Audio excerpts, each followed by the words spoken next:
Malaikat itu di apa? Malaikat itu kan yo duwe pikiran. Terus iblis yo duwe pikiran. Sing padha-padha pikiran niku ya rontok bener iblis. Pikirane to. Tapi nurute bener malaikat. Jadi umpama agama anut pikiran ya bener iblis. Mergo cara berpikir iblis iku Adam ku sangka lemah, aku sangka api. Berarti keren aku. Nah cara pikirane malaikat wis ora mikir mbok mulya ndi dikongkon ya manut. Jadi agama ini sanad. Agama ini seorang lagi napa? Sanad. Sakjane cara tauhid ya keberatan. Aku ana istilah Baitullah ya keberatan. Wong Baitullah maknane omahe Allah sing takok. Allah manggon wirdi ning Ka'bah.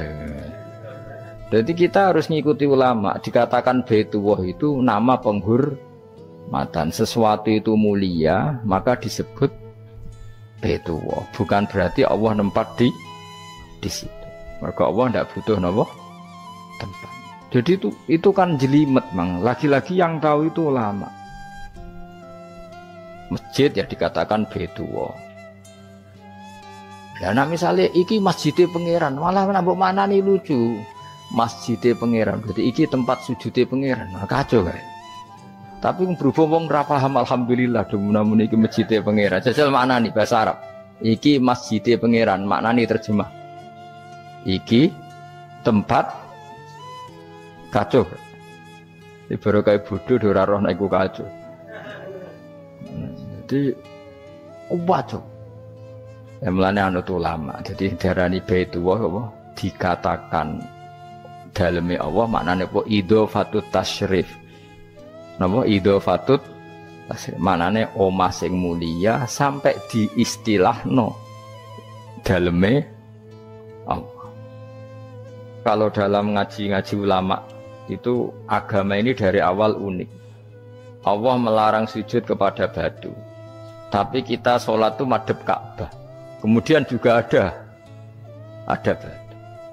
Makanya kita harus menanamkan bahwa semua sujud itu lillahi ta'ala. Dan soal ada arah ya penting arah. Nggak mau arah madhep segoro kidul lah repot. Jadi arah itu mau dipakai kesepakatan untuk menunjukkan kalau kita muslim arahnya sujud itu ke Ka'bah. Tapi tetap sujud kita hanya lillahi ta'ala nya karena Kanjeng Nabi nanti takok wong Yahudi, Muhammad nak langit bumi ku sok ben hancur pas kiamat. Terus manusa sing mati mulai Adam sementara ditakok endi? Jadi nak takok ngono mirip so. Mirip Yahudi. Nak mirip Sugair apa? Nak mirip ngamure. Jadi agama ini selalu disoal pakai akal. Jadi agama tanpa akal ya ora iso berdiri, tapi kalau terlalu mbok akal itu ya repot. Ya makanya tadi itu pentingnya riwayat. Seorang lagi pentingnya apa? Riwayat. Makanya cara Imam Malik itu enggak suka sama agama di logika itu enggak suka. Karena nanti orang yang punya logika terus merasa lebih punya otoritas terhadap apa? Agama. Yo wis sesuai ngono agama iku angel oleh nerangno sampean agama iku. Sampeyan saiki tak bedheki, Nabi Adam diusir kondi. Swarga. Terus swargane Nabi Adam saiki didakon ndi? Mergo swarga iku luase sak langit bumi. Lah nek iku saiki didakon ndi wong? Swarga lebih luas ketimbang langit.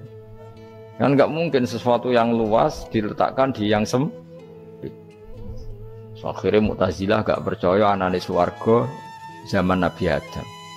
Jadi swarga sing cerita Adam itu tidak sama dengan surga yang nanti arduhas samawati wal ard. Jari ahli sunnah ya sono. Lah ning ndi wis ra roh pokoke ono. Ya itu kan sama-sama terus diterusno wong debat. Ya sudah wis. Nek cara aku wis mlebu sik kok gampang nerangno nek wis bar roh. Secara teori kan gitu, ora roh kok nerangno sak usih. Bro. Ya sudah sampean bu swarga wae lagi apa? Lagi nerangno. Pas aku nerangno kowe ra ning swarga ya wis ra ketemu. Wis kono enak nang cangkem elek ngono wis aku ben nerangno kowe ra ning kono ya wis akhire Kak. Apa cocokan sampean? Aku tak nerangno swarga lah sing kono ben nerangno neraka. perkara neraka. Agama itu unik. Ya karena tadi apa ya? Dari awal agama ini di kaum yakilun, tapi akal yang berlebihan itu ya mengganggu agama. Ya sudah, makanya saya ulang lagi itu riwayat ya. Sebagian ini apa? Riwayat. Inna hadzal ilma dinun fanzuru amman ta'khuduna dinakum. Agama ini ilmu. Kemudian kamu harus dari sanad yang benar, ya. Dari sanad yang apa? Dari sanad yang benar. Ya sudah seperti itu. Mana itu kalau setuju model kayak sholat sunnatas safar tidak harus madhep kiblat terus. Jadi agama ini sudah unik. Misalnya gini, sholat fardu kan wajib kiblat, tapi ada sholat yang nggak usah madhep kiblat, yaitu sunnatas safar. Misalnya orang di pesawat gitu. Karena guling-gilingan, hakikatnya kiblat itu tidak fokus kita namun Allah Subhanahu wa Ta'ala. Jadi memang agama, tapi lagi-lagi itu butuh riwayat. Seorang lagi butuh riwayat. Kalau nggak pakai riwayat terus kayak Abu Nawas kabeh. Karena tadi Amerika, seorang lagi Amerika, itu kalau dibor pas New York itu kena Ka'bah. Lah logikanya kalau arahnya pas itu kan bebas arah. Berarti orang Amerika oleh sholat bebas. Tidak bisa seperti itu, ya tetap anut konsensus ulama sana atau tradisi sana, kiblat itu ngambil arah mana, karena dia pas. Ya bumi yang ada arah itu secara akal kan hanya rubuk 1/4. Makanya kalau kamu belajar falak itu ada rubuk, lainnya itu sudah tidak ada arah. Misalnya bumi bulat bola, yang sama atas dikatakan sama-sama di atas, ya kadarnya hanya 1/4. Lainnya itu sudah dikatakan samping. Makanya seperti Denmark itu ada daerah yang siang itu sampai 3 bulan, entah berapa siklus sekian puluh tahun. Ada yang lebih lama siangnya sampai 18 jam. Kalau di Eropa kadang puasa itu sampai 18 jam. Ada yang selalu nggak kena matahari kayak kutub utara, kutub selatan. Nah makanya kalau misalnya sholat itu ngikuti apa? Kalau ngikuti matahari, orang kutub sholatnya hanya maghrib, isya, subuh. Gak wajib poso, nggak tahu ono berino misalnya. Ya tidak bisa seperti itu. Jadi kalau nuruti logika kan terus berdebat terus. Tapi kalau nuruti rasa sebagai hamba. Orang kutub butuh sujud sama Allah, orang kutub butuh loyal sama Allah dengan memperlakukan puasa. Ya sudah, akhirnya kita harus puasa. Nah, lalu kalau ukurannya matahari, mereka tidak punya matahari. Memangnya puasa itu penyebabnya wujudnya matahari, apa penyebabnya loyalitas sama Allah Subhanahu wa Ta'ala? Loyalitas. Kalau penyebabnya matahari ya berarti kalau nggak ada matahari nggak usah apa? Tidak usah seperti itu cara berpikir, makanya ngikuti ulama. Karena ulama yang tahu tradisinya Allah dan Rasul. Ya seorang lagi ulama yang tahu tradisinya Allah dan Rasul. Meskipun ya kadang saya enak dewe ulama. Mereka ya kadang ya mau kalau bolak-balik ngomong. Gak diterang nombek cangkem elek ora paham-paham. Makanya masyhur itu ada kiai di debat sama orang rodok PKI. Pak Kiai, kalau setan dari api masuk api kan biasa. Terus susahnya apa? Mau materinya dari api. Terus Kiai itu mek lemah, swawarna raine. Loro cung, nggih sakit. Jare wong kok lemah, kena lemah kok loro. Karena serak kena diterang no. Manusia materinya kan dari tanah, berarti kena dipendem urip-uripan. Piye ya? Ya loro ya, lha ya jare kok lemah kok dipendem ning lemah kok. Karena dijelaskan pakai lisan yang baik, gak paham-paham. Sebenarnya kita ini ingin selalu baik, tapi ada orang-orang diterangkan cara baik-baik itu. Wah, kayak misalnya ono wong kondo, Gus kula nu bojo kula cerewet ngene-ngene, apike kula pegat dicereweti bojo mbek diarani duda iku lara ndi? Oh lara diarani duda isen. Kowe payu rabi dicereweti, ambek ra payu rabi jomblo, sakit mana? Sakit distatuskan jomblo. Malah kena dicereweti sabar prestasi baru. Mesti Wong ku diwolak-walik. Lan jar sekolah tak malah kula seneng mbek Imam Syafi'i. Kowe dirasani wong ning ngarepmu, diomongi, ambek dirasani seneng ndi? Seneng dirasani cara kowe. Jare Imam Syafi'i bukti ke wibawa, buktine ngomong ning ngarepmu rawani. Jadi Imam Syafi'i itu rileks urip. Ya Aba Abdillah, orang yang tadi muji-muji jenengan tuh kalau di luar maki-maki jenengan. Jadi alhamdulillah. Kok bisa itu kan bukan pengkhianatan. Berarti saya wibawa. Di depan saya enggak berani itu. Wong iku sowan Imam Syafi'i, ya cium tangan ya hormat. Tapi setelah di luar menghujat. Singkat cerita dilaporkan ke Imam Syafi'i. Orang yang tadi nyium tangannya jenengan itu di luar ngerasani jenengan. Jadi Imam Syafi'i, alhamdulillah berarti aku wibawa, mendengar purawani. Ya dianggap enteng saja. Terus ada orang misoi Ja'far Shadiq. Saya Ja'far Shadiq itu Sayyid putune Nabi, orangnya soleh alim, gurunya Abu Hanifah. Di antaranya gurunya Abu Hanifah itu Sayyid Ja'far Shadiq. Itu kalau dihujat orang diomongin ini, dimaki-maki, sampai ke rumah. Pas mau masuk rumah, kamu masih ingin maki-maki saya? Iya, tak tunggu sampai selesai. Setelah selesai, sudah, sampun, sudah. Masih emosi orang, sudah. Kamu misoi saya berdasar apa yang kamu ketahui. Yang tidak kamu ketahui lebih banyak, maka saya tunggu. Izin. Izin sampai terus ketika ditanya, kenapa engkau sabar ketika jenengan saya pisui? Orang ini akhirnya tobat, mencium tangannya, mencium lututnya. Jawab saya Ja'far Shadiq ini. Aturahu tu'so kurhan, aturahu yu'so kurhan. Kowe ora paham kalimat itu, tapi tak terangkan ben dadi wali. Kowe roh pangeran. Ya tahu. Sing durakani pangeran tuh banyak enggak? Yang maksiati pangeran tuh banyak enggak? Banyak. Lah yung pangeran sing di langit bumi wae dimaksiati, apa meneh terima aku. Akhirnya terus jadi orang-orang soleh itu cara berpikir itu di luar kapasitas kamu. Apa ya? Mereka itu hanya Allah, taunya itu hanya Allah. Aku kan enggak egois, harga diri. Mana ada agama berdasar harga diri itu kalau dalam bahasa Arab disebut hamiyat al-jahiliyah itu gengsi nopo? Jahil. Makanya ketika saya berkali-kali cerita itu, ada seorang ulama dipanggil tetangganya, Nom.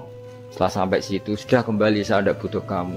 Setelah sampai rumah dipanggil lagi, sudah kembali lagi sampai 3 kali. Ulamanya tetap ceria, tetap nyaman. Ketika ditanya, kenapa engkau tetap nyaman? Wahai pemuda, kamu itu tetangga saya. Kata Allah dan Rasul, nak kue iman be Allah Rasul, kon ngapi itu tangga, kon ngundang aku ya teko. Ya seneng nuruti perintahnya.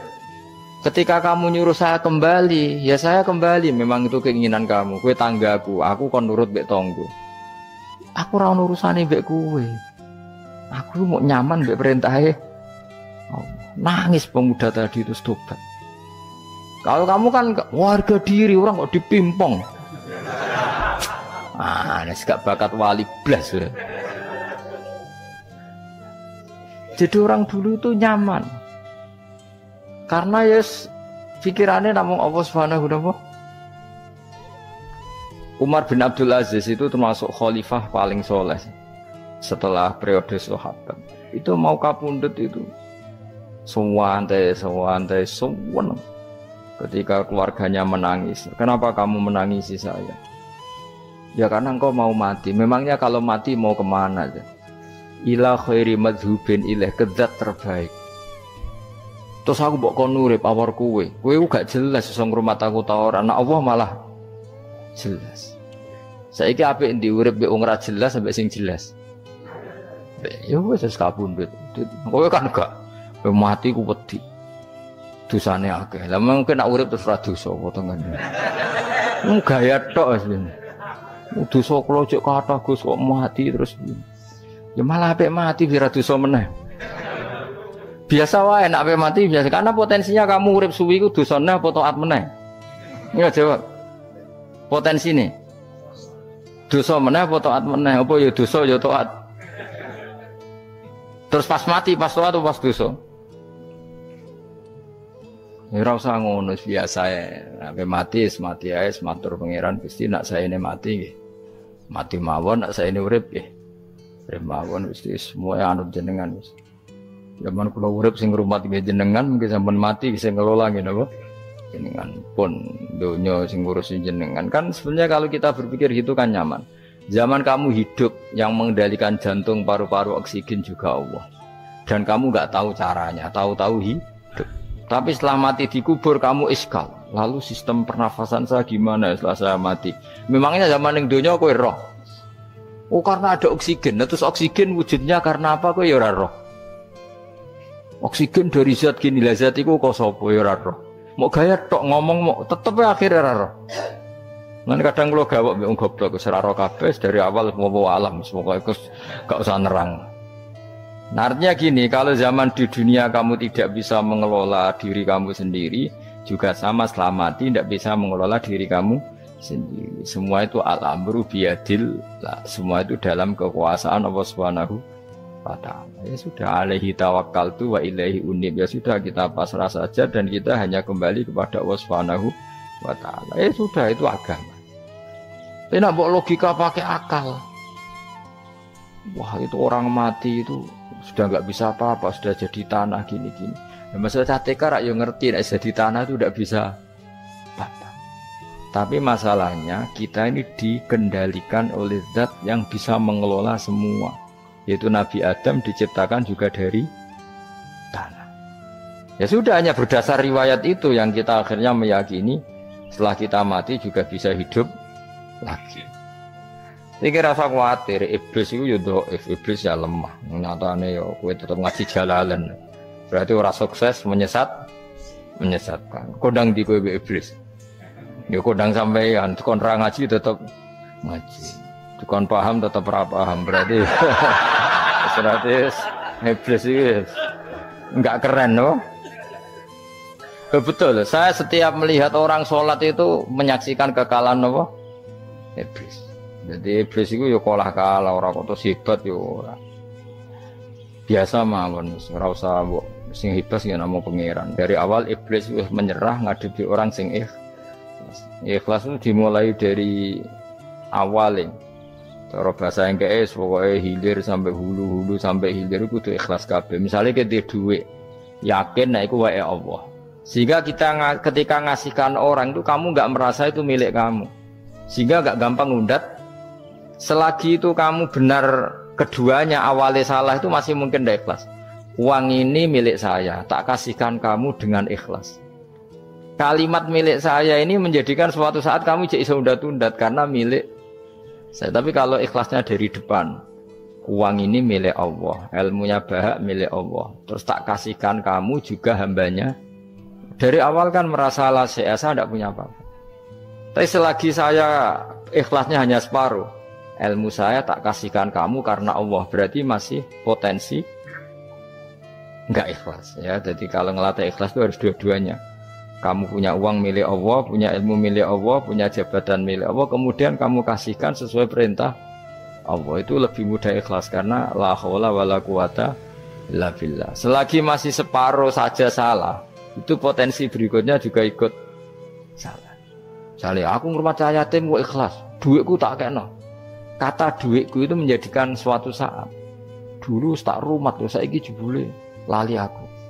Tapi kalau alhamdulillah saya pernah digerakkan Allah ngurmat yatim dengan milik Allah juga. Sehingga kita sekedar pernah melakukan ketaatan ini senang. Enggak penting berikutnya anak yatim ini nanti peduli kita apa enggak, enggak penting. Yaitu ikhlas ya. Ikhlas itu sesuatu yang semuanya lillahi ta'ala ya, dan inna sholati wa nusuki wa mahyaya wa mamati lillahi rabbil alamin. Masyhur itu khilafnya ulama. Apakah malaikat itu termasuk umatnya Kanjeng Nabi Muhammad sallallahu alaihi wasallam? Ada ulama yang mengatakan cara pandang Nabi diutus itu untuk mensolehkan yang tidak soleh atau mensolehkan yang potensi tidak soleh. Kan orang itu ada dua, ada yang memang tidak soleh disolehkan. Ada yang potensi tidak soleh, sebetulnya sudah soleh tapi potensi juga tidak soleh, terus disolehkan. Nah malaikat ini kan tidak berpotensi maksiat, sehingga nggak butuh nabi. Seorang lagi, malaikat itu kan nggak mungkin nggak soleh, selalu soleh. Berarti nggak butuh buat nabi.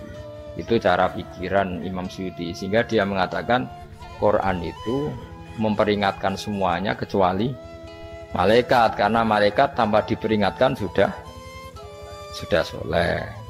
Tapi kata ulama yang lain tidak seperti itu.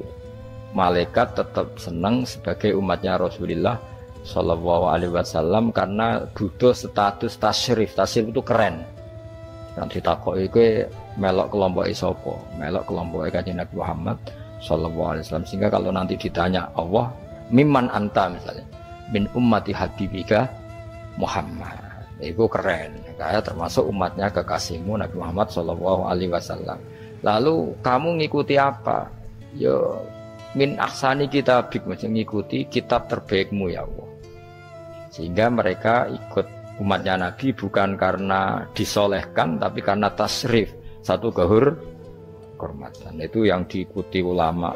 Tradisi kita ahli sunnah ngikuti yang pendapat itu, ngikuti bahwa malaikat pun suka dikategorikan umatnya Kanjeng Nabi Muhammad Sallallahu Alaihi Wasallam karena nambahi tasrif. Nambahi apa?